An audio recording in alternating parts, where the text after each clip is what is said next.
કશિશજી, આજે હું ખંભાતના મહાલક્ષ્મી મંદિર તો આવ્યો છું, પણ અહીંયા આગળનું મેં ખાલી મહાલક્ષ્મી માતાનું નામ સાંભળ્યું છે, પણ અહીંયા આવીને મેં જોયું તો અહીંયા આગળ તો બીજી બધી દેવીઓ બી ઘણી બધી વિદ્યમાન છે. અને અહીંના ગણપતિજી અને અહીંના ભૈરવજીનો બી શું મહિમા છે તમે જણાવશો? આપણે અહીંયા આગળ 5 માતાજી બિરાજમાન છે.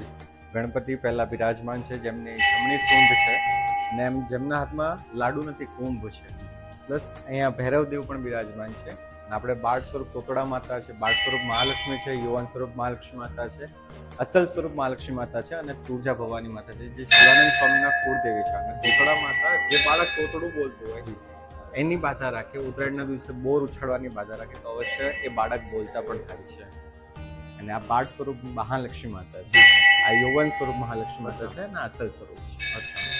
અને મેં એવું બી સાંભળ્યું છે કે અહીંયા આગળ માતાજીના મસ્તક પર શિવલિંગ છે. હા, ત્રણેય માતાજીના માથા ઉપર શિવલિંગ છે.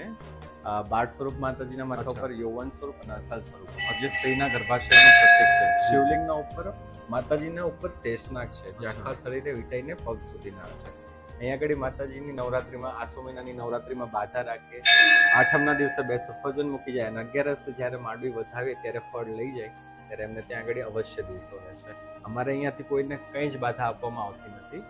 સ્વેચ્છાએ તમારા મનથી તમે જે પણ બાધા માનો છો એ પૂર્ણ કરવાની જવાબદારી તમારી છે. ખૂબ ખૂબ આનંદ થયો, તમે મને અહીંનો મહિમા જણાવો. ધન્યવાદ.